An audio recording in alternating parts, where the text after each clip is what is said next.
জানের নিরাপত্তা হচ্ছে পৃথিবীতে সবচাইতে বড় নিরাপত্তা, তারপরে হচ্ছে মালের নিরাপত্তা।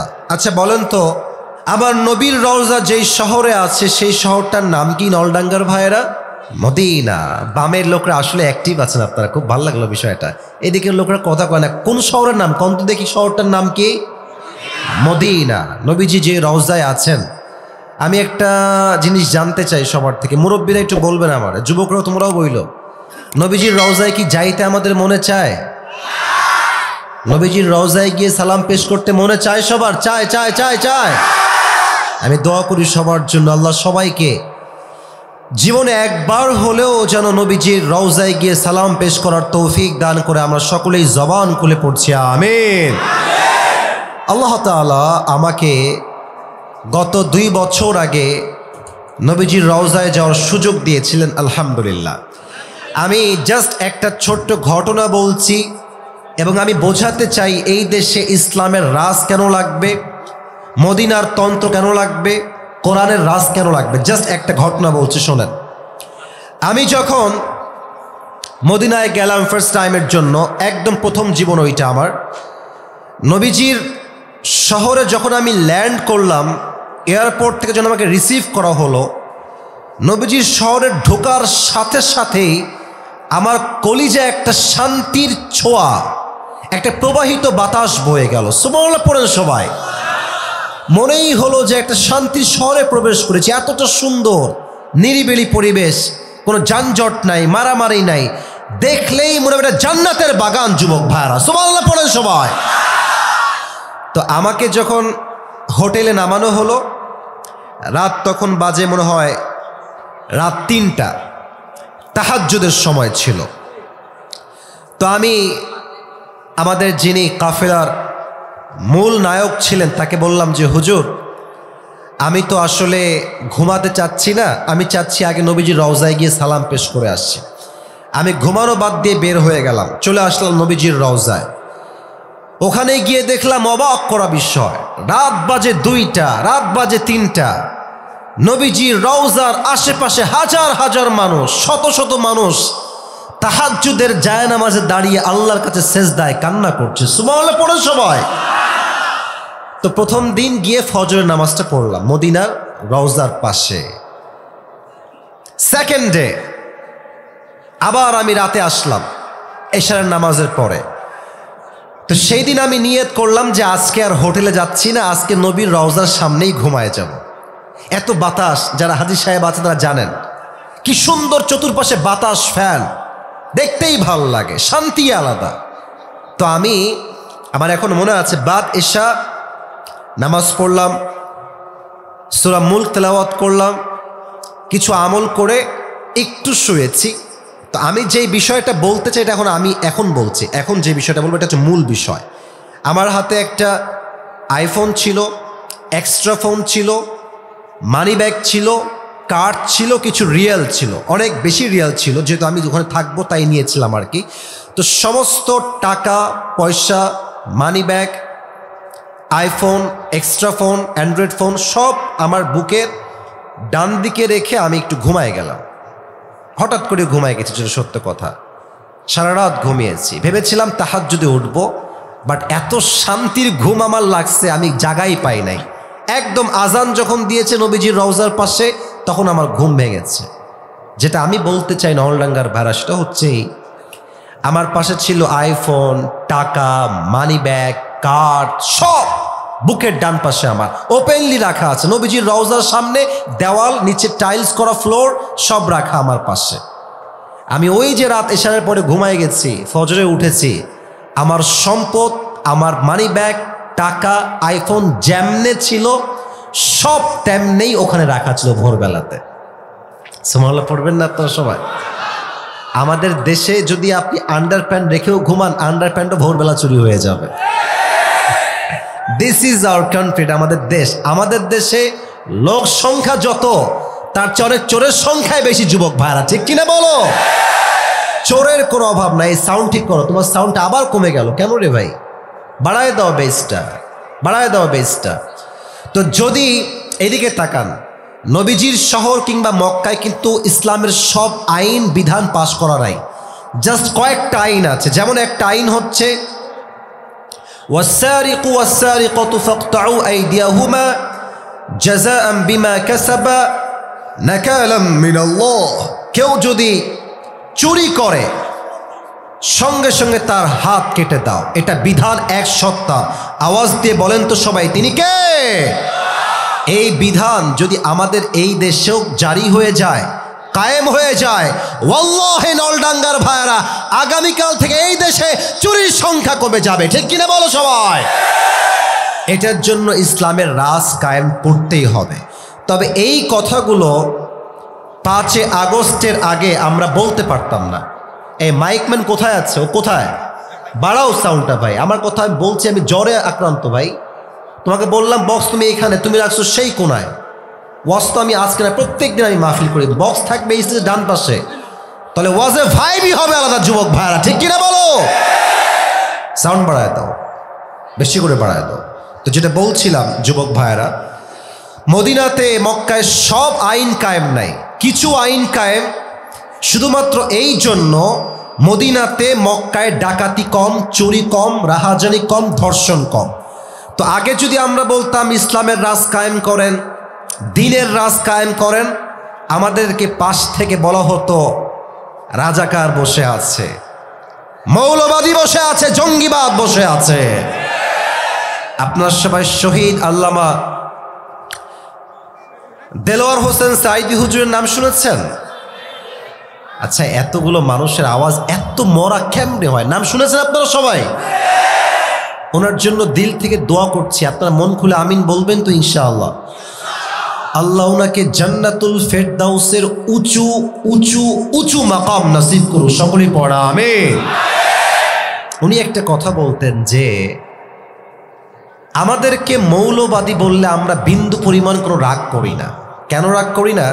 এর কারণ হচ্ছে মৌলবাদ এই শব্দ আসছে মূল থেকে। মূল মূল মানে হচ্ছে আল্লাহর কোরআন, মূল মানে হচ্ছে হাদিস, মূল মানে হচ্ছে আল্লাহ, মূল মানে হচ্ছে তার লাস্ট মেসেঞ্জার মুহাম্মদ সাল্লাল্লাহু আলাইহি ওয়াসাল্লাম। তো যারা আমাদেরকে মৌলবাদী বলে গালি দাও, তারা হচ্ছে সব গাছের আগাবাদী। তো নাটোরের নলডাঙ্গার ভাইরা সবাই কোন তো গাছের গোড়ায় শক্তি বেশি না আগায় শক্তি বেশি গো? আগায় না গোড়ায়?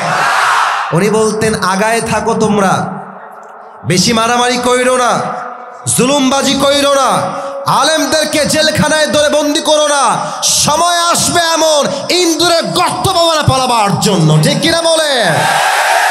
আর একটা কথা উনি বলেছেন যে বেশি বাড়াবাড়ি করবা, গাছের গোড়ায় একটা ঝাঁকুনি মারবে জনগণ, মামুর বাড়ি দিল্লি গিয়ে পড়বা, ওই দিল্লি গিয়েই সে পড়েছে। ওনার প্রত্যেকটা কথা আল্লাহর এই জমিনে আজকে বাস্তব রূপ নিয়েছে।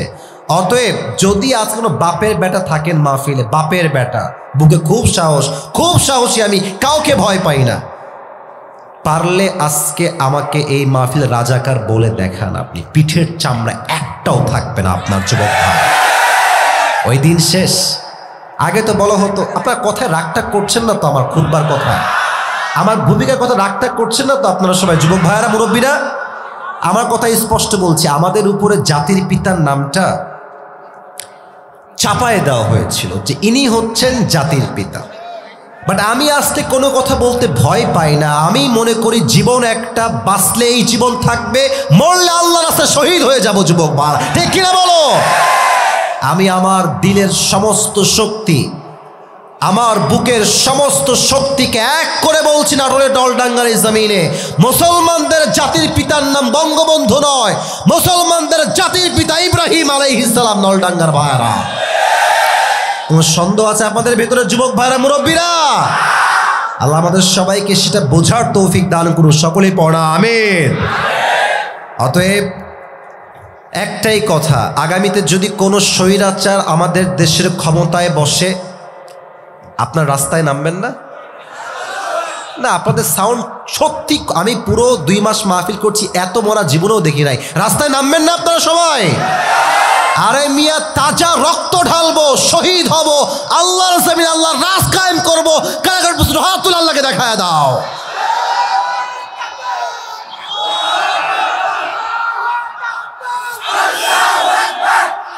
কৃষ্ণ কৃষ্ণ।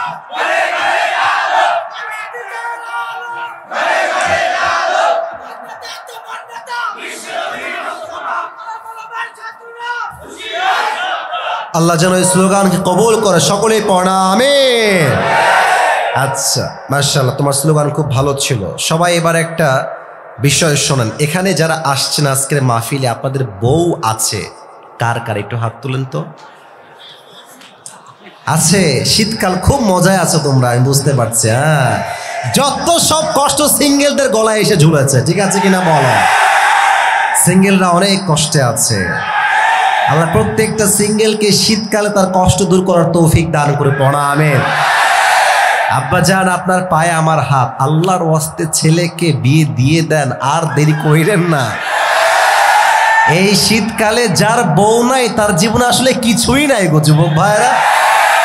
প্রত্যেকটা বাপকে আমি পায়ে হাত রেখে বলছি, স্লোগান হবে একটা, আমি বাপ তোকে বিয়ে দিব, আমি হালাল চাই, আল্লাহর জমিনে আমি হারাম নিয়ে বাঁচতে চাই না। যুবক ভাইরা, বাপের কথা কি বলবো, সব ঝামেলা হচ্ছে মেয়েদের ভিতরে। মেয়েরা বলবে যে হ্যাঁ টাকা নাই, মানে টাকা থাকলে টাকলাকেও কিছু মেয়ে বিয়ে করে ফেলে যুবক ভাইরা আজকালকার বাংলাদেশে। আল্লাহ এই মেয়েদেরকে হেদায়াত দান করুন, সকলেই জবান খুলে পড়া আমিন। আর আরেকটা কথা বলবো, রাগ টাক না করলে বলবো না, বলা যাবে না। রাগ করবেন না তো আপনারা কেউ আবার যুবক ভাইরা। আমার কথা কি জানেন, এই যে বাবারা আছেন এদিকে ডানে, মাঝে অনেক বাবা বসে আছেন, চুপচাপ ঝাপটি মেরে বাবারা বসে আছে। আব্বা না না ঠিক বলো না, আমি বলি লেট মি টক।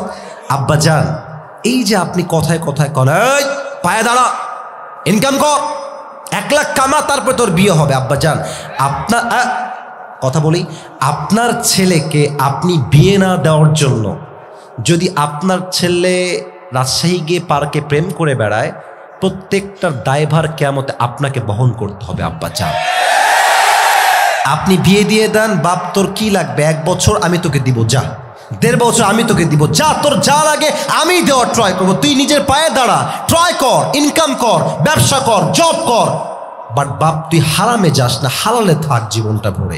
আমি বিশ্বাস করি এই স্লোগান যদি দেশের প্রত্যেকটা বাবার হয়ে যায়, ওয়াল্লাহে এই দেশের 80% যুবক জিনার থেকে বেঁচে যায়। যুবক ভাইরা, আল্লাহ আব্বা জানদেরকে বোঝার তৌফিক দান করুন, সকলেই পড়া আমিন।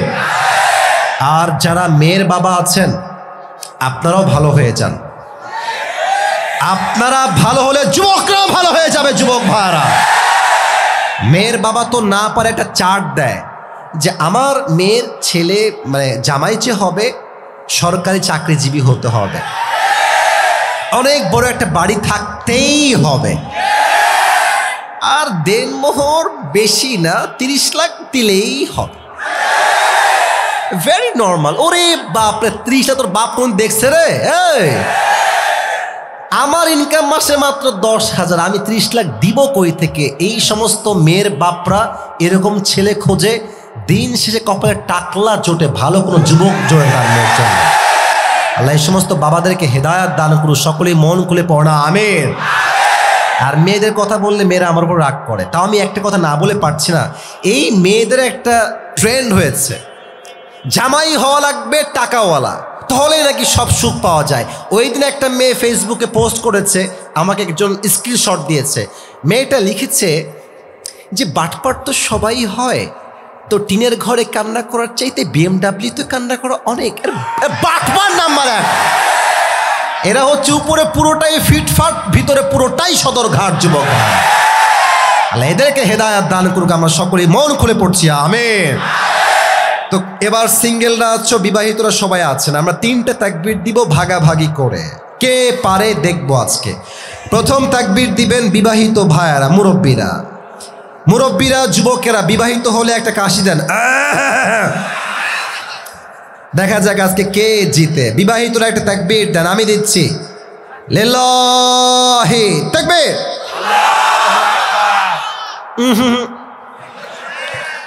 চলে না গো, জীবনে শক্তি নাই গো, অবস্থা খুবই খারাপ। সিঙ্গেল তোমরা কি হেরে যাবা? তোমরা কি পরাজিত হয়ে যাবা? তোমরা কি ফেইল মারবা? সিঙ্গেল একটা কাশি দাও, দেখা যাক কে পারে। লিল্লাহি তাকবীর। বিবাহিতরা ফেল, একদমই fail. I am so sorry. এবার সবাই মিলে তাকবীর দিবেন। স্যার যারা আছেন আমার আশেপাশে, আমি সহ সবাই মিলে বসো। তুমি নতুন নাকি গো? বসো বসো বসো, নতুন নতুন বসো, বসে পড়ো বসে পড়ো। এমন একটা তাকবীর দিবেন সবাই মিলে, আমি সহ স্টেজ ভেঙে সবাই নিচে পড়ে যাব। দেখা যাক কত জোরে আপনারা পারেন। লিল্লাহি তাকবীর। আল কোরআনের আলো, আল্লাহ হাদিসের আলো। ভুল হয়েছে, সরি। আপনারা বলবেন সংসদে চালো। ওকে, লেটস ট্রাই अगेन টুগেদার। আল কোরআনের আলো। আপনাদের হাত কোথায় গো? জোরে করে কর না। আল কোরআনের আলো, আল হাদিসের আলো। কোরআন হাদিস যেখানে, আলেম ওলামা যেখানে, নলডাঙ্গাবাসী যেখানে, আল্লাহ কবুল করুন। সকলেই জবান খুলে পড়েন আমিন। আজ আমি কোরআন থেকে যে বিষয়ে কথা বলবো তার আগে একটা ঘোষণা দিতে চাই। আমি আজ আপনাদের জন্য মদিনা থেকে নিয়ে আসা একটা গিফট নিয়ে আসছি। নিবেন তো সবাই ইনশাআল্লাহ? সবাই না, যে কোনো একজন পাবেন। এই টুপিটা আমি মদিনার থেকে ক্রয় করেছি নিজের জন্য, এবং আজ আমার এই টুপিটা আমি যে কোনো একজন যুবককে পুরস্কার দিব অথবা মুরব্বীকে দিব। এটা মদিনার থেকে নিয়ে আসছি। তো যেই যুবক পেতে চান বা মুরব্বী আব্বাজান যদি পেতে চান, এখন থেকে ওয়াজের মনোযোগটা পরিপূর্ণ বাড়ায় দেন। আমি যে বিষয়ে কথা বলবো রেফারেন্স ভিত্তিক, হাদিস ভিত্তিক কথা বলবো। আমার কোনো কথার মাঝে কেউ যদি এখান থেকে উঠে যায়, ও লুঙ্গি টাইনা ধরে বসায় দেওয়া লাগবে। আজকে পুরো বছরে একটা দিন মাহফিল, যদি 1 ঘন্টা ওয়াজ নাই শুনতে পারেন, এই মাহফিল সার্থক হবে না যুবক ভাইরা, ঠিক কিনা বলো? নাটোরের নলডাঙ্গার ভাইরা, আমরা কি সবাই আল্লাহর কাছে প্রিয় হতে চাই? ছি ছি, এত আসতে বললেন। চাই। আল্লাহর কাছে সবচেয়ে কাছের বান্দা আমরা সবাই হতে চাই। আজকে আমরা ওয়াজটা শুনবই এই বিষয়ে যে আমি রবের কাছে সবচেয়ে প্রিয় বান্দা, কাছের বান্দা রবের কাছে কেমনে হইতে পারি। পড়েন সবাই ইনশাআল্লাহ। প্রথমে একটা উর্দু বাক্য কোট করতে চাই, মাওলানা তারিক জামিলের থেকে এই বাক্যটা নেওয়া। উনি হচ্ছেন পাকিস্তানের একজন টপ ফেমাস স্কলার। অলওয়েজ দেখবেন সাদা পাঞ্জাবি, সাদা পাগড়ি, সাদা পায়জামা তিনি পরেন। অনেক ভালো একজন আলেম। উনি প্রায় একটা কথা উর্দুতে বলেন, আমি উর্দুতে কোট করছি, then I will translate in Bangla, তারপর আমি বাংলায় বলবো। উনি বলেন কি, মনোযোগ বাড়ান, দিল দিয়ে, কান দিয়ে নয়, দিল দিয়ে বোঝেন। উনি বলেন, जिसे अल्लाह मिला और उसे कुछ भी ना मिला फिर भी उसे सब कुछ मिला, और जिसे अल्लाह ना मिला और दुनिया में उसे सब कुछ मिला फिर भी उसे कुछ भी ना मिला। এর অর্থ কি, যেই বান্দা আল্লাহকে পেয়েছে আর দুনিয়ার সে কিছুই পায় নাই, তবুও সে দুনিয়াতে সব কিছুই পেয়েছে। সবচাইতে বড় বিষাক্ত সাপের নাম হচ্ছে শয়তান। শয়তান যখন মানুষকে ওয়াসওয়াসায় ফেলে, আর যখন মানুষ ওয়াসওয়াসায় পড়ে যায়, তার ইমানের স্বাদ নষ্ট হয়ে যায়। তখন বোরকা পড়তেও ভাল লাগে, পার্কে গিয়ে প্রেম করতেও ভাল লাগে। তখন দাড়ি রাখতেও ভাল লাগে, সুদ খাইতেও ভাল লাগে। তখন মসজিদের সভাপতি হইতেও ভাল লাগে, ঘুষের সঙ্গে জড়িত হইতেও ভাল লাগে, ঠিক কিনা বলে?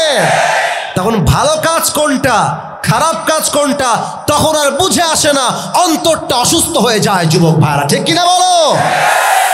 আচ্ছা, আমাদের তো মা আছে, ভাবি আছে, মামি আছে, নানি আছে, আছে না? আপনি জিনিস খেয়াল করবেন, আমি নিজে দেখেছি আমার পার্সোনাল লাইফে, আমি নিজে দেখেছি, এটা নিজে দেখে ওয়াজ করছি। আমি দেখেছি যে এলাকার মায়েরা সত্যি অনেক ভালো, ওয়াজ মাহফিলে আসে, আবার দেখবেন রান্নাঘরে বসে বসে ওয়াজও শোনে। এরকম আপনাদের মারা শোনে না মাঝে মাঝে? আরে ভাই আমার সাথে কথা কন, শোনে না মাঝে মাঝে? শোনে, কিন্তু ওয়াজও শোনে, নামাজও পড়ে, আবার তসবিহ নিয়ে জিকিরও করে। আমি দেখেছি এইরকম মহিলা যে 5 ওয়াক্ত নামাজও পড়ে, সাইদি সাহেবের ওয়াজ শোনে, আজহারির ওয়াজ শোনে, শেখ আহমদুল্লাহর ওয়াজ শোনে। মহিলাটা ভালো, খারাপ না। অমর আসে নামাজ পড়তে, এই কাফেরটাও আসছে। কেমনে আসছে? মেয়েরা দেখবেন নেকাব পড়ে এমনে, তাই না? এই যে এই পাশ দিয়ে ঢাকা আর এই পাশ থেকে এই পর্যন্ত ঢাকা, পুরো ফেসটাই কভার্ড বাই নেকাব অর বোরকা। এবার আমাকে না দেখলে আপনি হাদিসটা বুঝবেন। আমার এতটুকু দেখেন, চেহারা না, এতটুকু দেখেন আগে। আচ্ছা, যতটুকু দেখা যায়, দুই চাদরের দুই পাট, এই দিকে একটা এই দিকে একটা, আগে ঝুলিয়েছে এমনি। ও, চাদর তো আমার কাছে আছেই, ভুলে গেছি। আচ্ছা, চাদর কি দেখা যায়?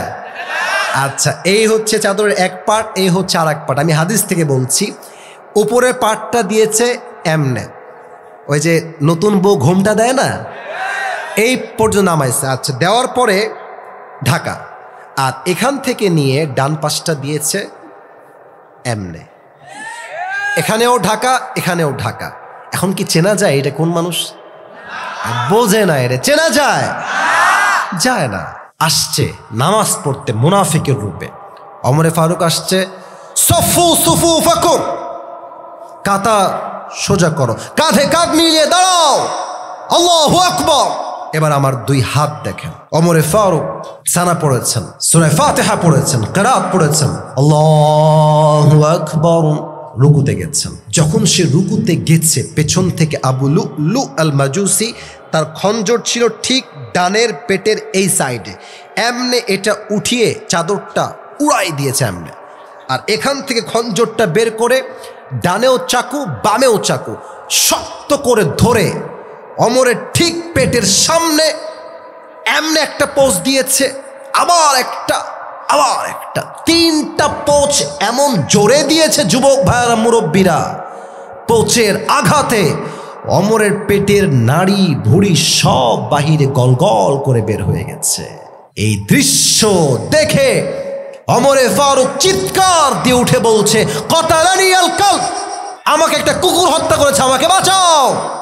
এই কথা বলেই তিনি নামাজের মাঝে অজ্ঞান হয়ে পড়ে গেছে। নামাজের মাঝে এক সাহাবী দৌড় দিয়ে আসে তোলার জন্য, ডান দিকে নিয়ে গেছে। আর ওই কাফের যখন বের হচ্ছে মজলিস থেকে, নামাজ থেকে,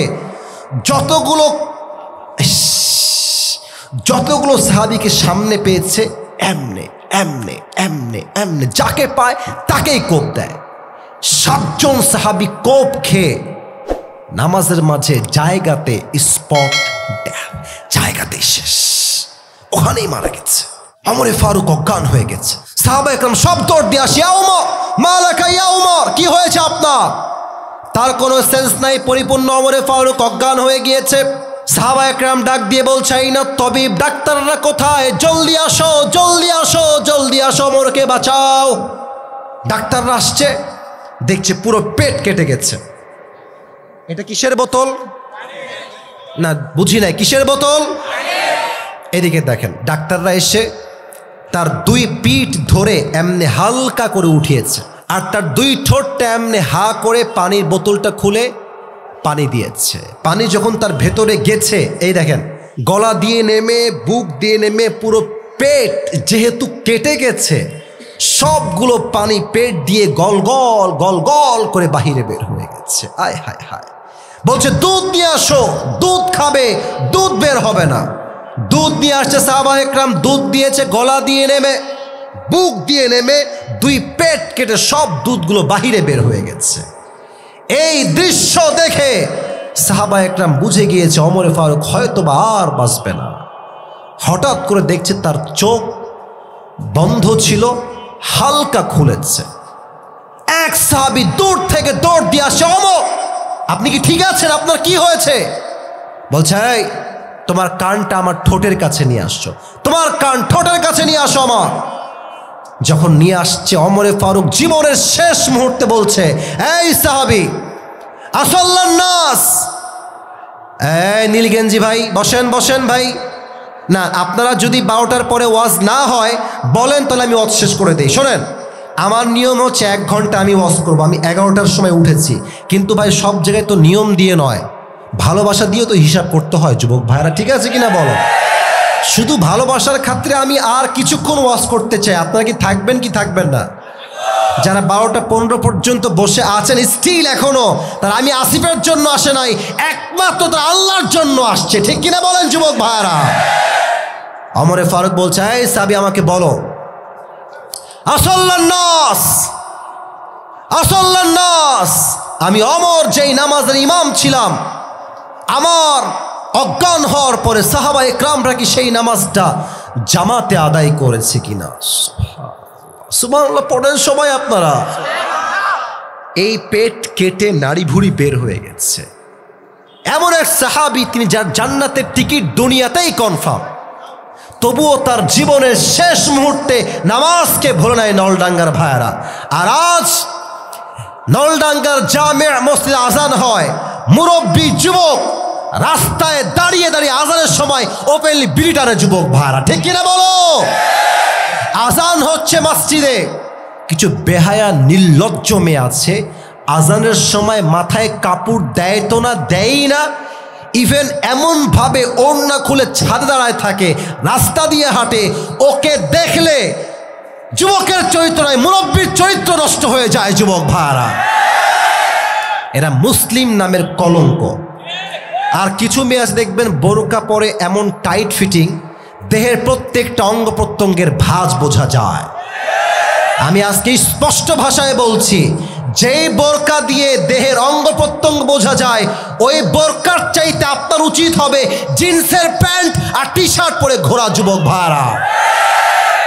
আল্লাহ এই মেয়েদেরকে হেদায়েত দান করুন, সকলেই মন খুলে পড়ছি আমিন। ওমরে ফারুকের মতো সাহাবী জীবনের শেষ মুহূর্তে নামাজকে ভুলে নাই। আপনি কোন জান্নাতি হয়েছেন, আপনি নামাজ পড়তে চান না? এখানে কত যুবক যে আছে ফজর নামাজ যে কবে জামাতে পড়েছে ও বলতেই পারবে না। শুক্রবারে দেখবেন মসজিদে জায়গা হয় না, কত লোক। আবার ঠিক শুক্রবারে ফজরের সময় হারিকেন দিয়ে মুসল্লি খুঁজে পাওয়া যায় না। তো এরা কই থেকে আসে? এরা কি ভাবে যে আমি সপ্তাহে একদিন যাব আর তাতে আমি কনফার্ম জান্নাতি হয়ে যাব? আপনার এক বেলার হাজিরা দিয়ে আল্লাহর জান্নাত পাওয়া এত সহজ নয় যুবক ভাইরা, ঠিক কিনা বলে? আল্লাহকে পাওয়ার জন্য 2 নাম্বার আমল হচ্ছে নামাজ। 3 নাম্বার আমল আমি এখন শর্টকাটে বলবো, ব্যাখ্যা খুব বেশি দিয়েছি, এখন ব্যাখ্যা দিব না। In very shortcut way I will talk about on this matter. বলেন সবাই ইনশাআল্লাহ। 3, আল্লাহকে পেতে চাইলে আব্বা আম্মার দোয়া লাগবে। এটা ঠিক বলতে পারলেন না আপনারা? অনেক যুবক দেখবেন আজকাল পালিয়ে বিয়ে করে। মুরব্বীরা আমার কথা রাগ করবে না, আপনার ছেলেও পালিয়ে বিয়ে করতে পারে। কেন পালিয়ে বিয়ে করবে? কারণ তার মাঝে নবীর আদর্শ সে এখনো বিলং করতে পারে নাই। আরে বেটা, তুই বাপ মাকে মাইনাস হয়ে কোন গার্লফ্রেন্ডের পিছনে যাস রে বেটা? গার্লফ্রেন্ড তো যেমন ভালো তেমন ডেঞ্জারাসও বটে যুবক ভাইরা। মাথায় রাখবা, তোমার গার্লফ্রেন্ড তোমার আপন নয়। বিপদে পড়লে বাপ মা ছাড়া কাউকে হারিকেন দিয়েও খুঁজে পাওয়া যায় না নলডাঙ্গার ভাইরা। বাপ মার দোয়াটাই হচ্ছে আসল। আমি আসিফ একটা সময়ে মাত্র 3000 টাকার চাকরি করতাম, মাত্র 3000 টাকা। আমি আপনাদেরকে বলছি আমার কথা, আমার বাইক ছিল একটা ডায়াং 18 বাইক, ডায়াং আমার বাপের বাইক, 10 বছর আগে আমি চালাইতাম। তো আমার এত অভাব ছিল, আমি যে বাইকে তেল ভরবো ওই টাকাও আমার কাছে ছিল না। ওয়াল্লাহি আল্লাহ সাক্ষী, আমি নিয়ত করলাম আব্বাকে বলো, আব্বা বাইকে তেল ভরার টাকা নাই, বাইকটা সেল করে দাও, আমি হেঁটে হেঁটে ক্লাস করব বা সাইকেলে যাব। আমার আব্বা এত দোয়া করেছে আমার জন্য, মা এত দোয়া করেছে আমার জন্য, আল্লাহ আমাকে এত নিয়ামত দিয়েছে, এত বরকত দিয়েছে, মাঝে মাঝে আমি গুনেও শেষ করতে পারি না। সুবহানাল্লাহ বলেন সবাই। আব্বা আম্মার দোয়া ছাড়া আল্লাহকে পাওয়া যায় না। 3 নাম্বার। 4, আচ্ছা আরেকটা প্রশ্ন করি তো, এই 3-এর মাঝেই নবীজির মায়ের নাম কি ছিল? এই যে মুরব্বী আগে বলছে আপনার কন্যায় নাম কি ছিল? আমাদের তো মা বেঁচে আছে, আপনাদের মা বেঁচে আছে কারো কারো? কার কার মা বেঁচে আছে একটু হাত তুলেন তো আব্বাজান মুরব্বীরা। মাশাআল্লাহ, জান্নাত পাওয়া সহজ আপনাদের জন্য। সুবহানাল্লাহ পড়ে সবাই। কেউ, আমি হাদিস বলছি শোনেন, কেউ যদি এমন অবস্থায় মারা যায় যে তার মা তার উপরে সন্তুষ্ট ছিল, আল্লাহর জান্নাত তার জন্য ওয়াজিব হয়ে যাবে। আমার মা বেঁচে আছে, আমি খেদমত করি, বাবার খেদমত করি, যতটুকু পারি দেই। ও আব্বা যান, ও মুরব্বী, ও যুবক ভাই, বাপ মাকে মাইনাস করে বউকে ভালোবাসা হারাম। বাপ মাও ভালোবাসবা, বউকেও ভালোবাসবা। বাপ মায়ের জন্য বউকে মাইনাস করা যাবে না, বউয়ের জন্য বাপ মাকে মাইনাস করা যাবে না, ঠিক কিনা বলে? অনেক যুবক বিয়ে করে বউ পেয়ে, সুন্দরী পেয়ে, আমি আর বাপ মাকে দেখি না, আমার আর বাপ মা ভাল লাগে না। বেটা, তোকে সবচাইতে বেশি ভালো তোর বাপ মা, ঠিক কিনা বলো যুবক ভাইরা? নবীর মা মাত্র 6 বছর বয়সেই শেষ। 63 বছর আমার প্রিয় নবীজির মায়ের কবরে আসছে। এটা হচ্ছে মায়ের কবর। এই দিকে তাকান, আমার দেহ দেখেন, আমার হাত দেখেন। নবীজি এসে, এখন দেখানো যাবে, এখন টেবিল সামনে নাই। দেখবেন বাচ্চাকে ধমক দিলে বাচ্চা কেমনে কান্না করে জানেন? এই 2 হাঁটু তুলে দেয় একদম বুক পর্যন্ত, আমি দেখাতে পারছি না, 2 হাঁটু এই বুক পর্যন্ত দেয়, আর দেওয়ালে হেলান দেয়, আর এই 2 হাত এমনে দিয়ে কান্না করে। নবীজি মায়ের কবরের সামনে এমনে বসে কান্না করছে আর বলছে, আম্মা জান, যদি আপনি বেঁচে থাকতেন, এশার আজান হতো, আমি নামাজে দাঁড়াতাম, আল্লাহু আকবার, আমি নামাজ পড়ছি, এশার নামাজ, আর পাশের রুম থেকে আমার মা বলছে, ইয়া মুহাম্মদ, ইয়া মুহাম্মদ। আমি মুহাম্মদ নামাজ ছেড়ে দিয়ে বলতাম, লাব্বাইক আম্মা জান। মা কাকে বলে? নবীজি বলছে, আম্মা জান, যখন থেকে আপনি আমার থেকে বিদায় নিয়েছেন, আমি বুঝে গিয়েছি দুনিয়াতে মায়ের মতো ভালো পৃথিবীতে আর কেউ বাসতে পারে না, ঠিক কিনা বলেন? 3 নাম্বার কথা, বড় মারাত্মক কথা। নবীজি বলছেন, আম্মা জান, মা কিন্তু কবরে আছে, আম্মা জান, কেমনে বলি, আপনি যদি বেঁচে থাকতেন, আমি মুহাম্মদ আপনার এমন খেদমত করতাম, পুরো পৃথিবীর ইতিহাসে গ্রন্থ রচনা হতো, মুহাম্মদ নামে একজন যুবক তার মায়ের জন্য জীবন দিয়ে খেদমত করেছে। সুবহানাল্লাহ বলেন সবাই। আব্বা আম্মাকে ছাড়া আল্লাহকে পাওয়া যায় না। রিদাউর রাব্বি ফি রিদাইল ওয়ালিদাইন ওয়া সাখতুর রাব্বি ফি সাখতিল ওয়ালিদাইন। আল্লাহর হাবিব বলেছেন, আব্বা আম্মা খুশি, আল্লাহ খুশি, আব্বা আম্মা নারাজ, আল্লাহও নারাজ, ঠিক কিনা বলেন? 4 নাম্বার, আল্লাহকে পেতে চাইলে নবীজির ভালোবাসা লাগবে। আমি কথা ব্যাখ্যার দিব না, একটা একটা করে বলে শেষ করছি। আগে আমার দিকে তাকায় বলেন তো, আমার এই যে হাতে এইটা, নলডাঙ্গা ভাই, এটা কি গো ভাই? বুঝে গেছেন আপনারা, এটার নাম কি? আপনারা বলেন তো, আমাকে দাড়ি রেখে কি অসুন্দর লাগতেছে? অনেক মেয়ে দেখবেন দাড়ি রাখলে বিয়ে করতে চায় না, বলে একে আমি বিয়ে করবো না, দাড়ি আছে চাপ দিলে আমার পছন্দ হয় না। আরে বেটা, যেই মেয়ে দাড়ি রেখে পছন্দ করতে চায় না, সে তোমার বউ হওয়ার কোনো যোগ্যতাই তো রাখে না যুবক ভাই। ক্রিস্টাল ক্লিয়ার কথা, যে আমাকে দাড়ির জন্য বিয়ে করবে সেই তোমার বউ হওয়ার যোগ্যতা রাখে। নবীর মুখে দাড়ি ছিল না? কথা কন না কেন, ছিল না? আমার নবীর মতো সুন্দরী আল্লাহর জমিনে দ্বিতীয়টা আর কেউ হতে পারে? চাঁদের চেয়ে সুন্দর তুমি, নবী আমার কামলিহিওয়ালা, দো জাহানের বাদশাহ তুমি, প্যারা নবী সাল্লে আলা, দো জাহানের বাদশাহ তুমি, প্যারা নবী সাল্লে আলা, চাঁদের চেয়ে সুন্দর তুমি, নবী আমার কামলিহিওয়ালা। সুবহানাল্লাহ পড়েন সবাই। 4 হচ্ছে আল্লাহর হাবিবের ভালোবাসা লাগবে। 5 ধৈর্য লাগবে। 6, এটা বড় মারাত্মক, 6 হচ্ছে একটা কিতাব ধরতে হবে আগলে। সে কিতাবটার নাম কি? এ কোরআন। ওয়ামা আতাকুমুর রাসূলু ফাখুযু ওয়ামা নাহাকুম আনহু ফান্তাহু। কোরআন যা বলেছে তাই মানবো, কোরআন যা ছাড়তে বলেছে তাই আমি ছাড়বো, ঠিক কিনা বলেন? এবার সবাই ডান হাত তোলেন, সবাই মুরব্বীরা, যুবকেরা। 7 নম্বর আমলটা কথায় নয়, দেখায় দিব বাস্তবে। এই ডান হাতটা এখানে রাখেন, এই যে আমাকে দেখেন, এখানে রাখেন, মাশাআল্লাহ। এবার আমি যা বলতে বলি সবাই বলবেন। স্টেজের হাতে সবাই হাত রাখেন, আদবের জন্য, ভালোবাসার জন্য রাখেন, অহংকার করবেন না। আমি যা বলছি শোনেন। এই দিলে হাত রেখে 7 নম্বর আমল সবাই মিলে আমরা করব। 7 নম্বর আমল হচ্ছে তওবা এবং ইস্তিগফার। আপনারা সবাই আগে আরবিতে পাঠ করবেন, একদম ছোট্ট। সবাই আগে একটা কাশি দেন দেখি। এবার দিল থেকে, এমনি মজার জন্য আমি একদম কাশি দিতে বলি না, মজা না, একদম দিল থেকেই, দিল থেকেই বলেন সবাই, আস্তাগফিরুল্লাহ। জোরে দিল থেকে বলেন সবাই, আস্তাগফিরুল্লাহ। আস্তাগফিরুল্লাহ মানে হচ্ছে I seek the forgiveness of Allah সুবহানাহু ওয়া তাআলা, আমি রবের কাছে ক্ষমা চাই। এটা তো দিল থেকে না বললে ক্ষমাটা আল্লাহ করবে না। তো দিল থেকে আরবিটা পাঠ করেন, বাংলা তর্জমা অনুভব করেন যে আমি রবের কাছে ক্ষমা চাচ্ছি। এবার পড়েন আস্তাগফিরুল্লাহ। এখন যেটা বলবো এটাও হচ্ছে আ পার্ট অফ তওবা, এটাও তওবার একটা পার্ট, বাট শব্দটা ভিন্ন, অর্থ এক। পড়েন সবাই আল্লাহুম্মা গফিরলি। খুব ভালো লেগেছে, আপনার সুন্দর করে পড়েছেন, মাশাআল্লাহ, রিয়েলি অ্যামেজিংলি ওয়েল অ্যাপ্রিসিয়েটেড। আবার বলেন সবাই আল্লাহুম্মা গফিরলি। এই দুইটা হচ্ছে তওবা বা ইস্তিগফারের একটা পার্ট। এটা বড় আছে, বাট আমি ছোট্ট পাঠ করলাম।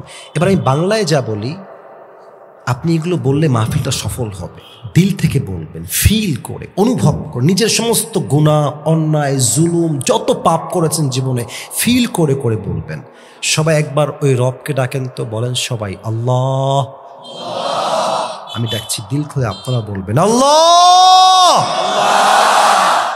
আজ বলেন সবাই, আজ এই মাহফিলে, এই নলডাঙ্গার জমিনে আমি তোমার শাহী দরবারে দিল থেকে ক্ষমা চাচ্ছি। আল্লাহ, তুমি আমার জীবনের সমস্ত গুনাহ মাফ করে দাও। একবার পড়েন তো সবাই আমিন। শেষ ওয়াদা, লাস্ট অ্যান্ড ফাইনাল, শেষ ভালো যার, সব ভালো তার। বলেন সবাই আল্লাহ। আবার দিল থেকে আল্লাহ। আমি ওয়াদা করলাম, না ওয়াদাটা একটু জোরে পড়তে হবে। ওয়াদা করলাম আজ থেকে এক ওয়াক্ত নামাজ আমি আর কখনো, আপনি নিয়ত করেন, আল্লাহ তৌফিক দিবে, নিয়তটা করেন, দিলে শয়তান রাখেন না। বলেন সবাই আর, আবার কোন আর কখনো নামাজ আমি ছাড়বো না। বলেন সবাই ছাড়বো না। এবার দুই হাত তুলে বলেন সবাই ইনশাআল্লাহ। হাত উপরে রাখেন, আমি দোয়া করব, আমিন বলে হাত নামাবেন। আল্লাহ, তুমি আমার যুবককে, তুমি আমার মুরব্বী আব্বাজানদেরকে, আমার মাকে, আমার বোনদেরকে, সবাইকে তুমি পাঁচ ওয়াক্ত নামাজি মানুষ হিসেবে কবুল করেই ইমানি মরণ নসিব করে দিও। আল্লাহকে পাওয়ার জন্য আমরা কয়টা আমল বলেছিলাম যেন? বলেন তো, আল্লাহকে পাওয়ার কয়টা আমল আজকে আমরা জেনেছি কোরআন থেকে, হাদিস থেকে? 7টা। এক, হৃদয় পরিষ্কার রাখতে হবে।